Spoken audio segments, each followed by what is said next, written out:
Hi guys, I'm FBK here dan pada hari ini saya akan berkongsi pengalaman saya membina my first gaming PC dan untuk membuatkan ianya lebih sukar, saya memilih untuk membina PC pertama saya ke dalam bentuk mini ITX. Jadi tanpa berlengah, jom ikut saya.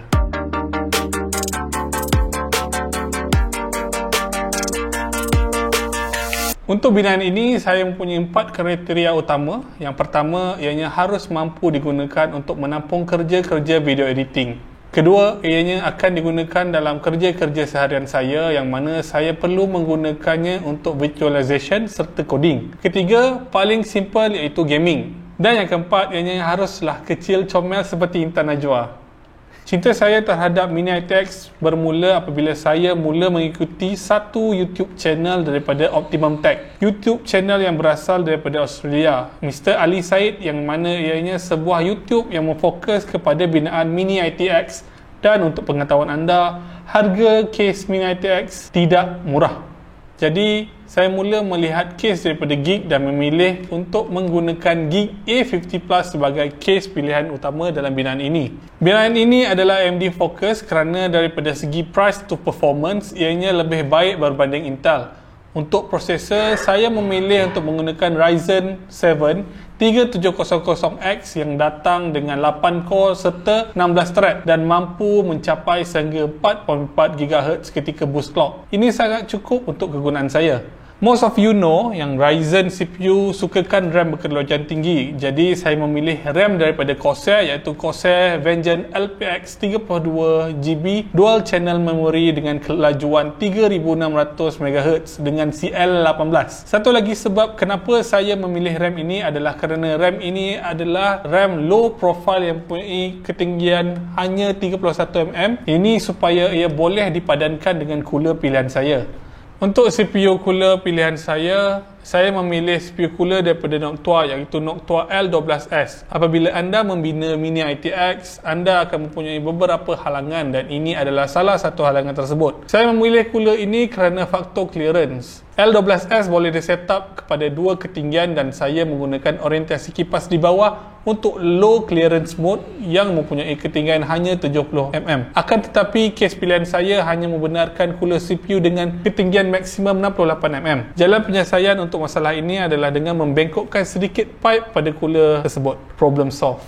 Untuk motherboard, saya memilih Gigabyte X570i Aorus Pro Wi-Fi. Sebab utama saya memilih motherboard ini adalah kerana dua slot NVMe yang terdapat pada motherboard ini dan ia mampu support sehingga Gen 4 PCIe untuk slot utama. Untuk storage, saya menggunakan NVMe daripada WD sebagai main drive. WD Black SN750 dengan kapasiti 500GB yang mampu support sehingga 3500 per second read dan 3000 per second write speed.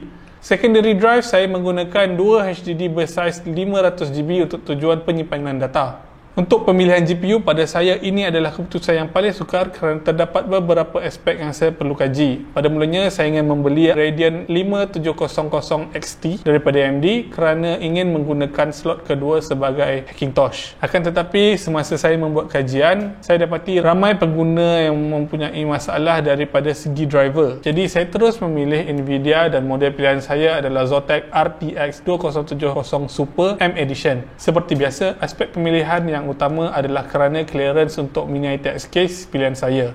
Untuk menjalankan semua komponen ini, saya menggunakan PSU daripada Corsair FS series iaitu FS600 yang mempunyai rate Platinum. Kabel PSU yang modular memudahkan saya untuk merancang kabel route untuk tujuan kekemasan. Dan komponen yang terakhir untuk kekalkan temperature pada tahap yang ideal adalah saya menggunakan 3 case fan di bahagian atas sebagai exhaust. Fan pilihan saya adalah Noctua NF-A914. Seperti biasa, pemilihan fan adalah kerana clearance yang sempit, jadi saya hanya mampu menggunakan fan dengan ketinggian maksimum 15mm dan fan ini datang dengan 14mm. Konklusi daripada binaan ini, yang pertama, pada saya pemasangan PC sebenarnya tidak sukar. Ianya sama seperti anda bermain dengan Lego. Anda harus tahu di mana part yang anda harus pasang. Kedua, saya membuat beberapa kesilapan amatur ketika pembinaan ini. SD This is my first build. Anda boleh lihat saya menggunakan thermal paste yang terlalu banyak dan pemasangan CPU cooler dengan orientasi yang salah. Ketiga dan paling sukar dalam bidang ini adalah cable routing planning, kerana anda mempunyai ruangan yang sangat sempit, jadi anda harus bijak merancang. Sebelum saya akhiri video ini, check out this teaser.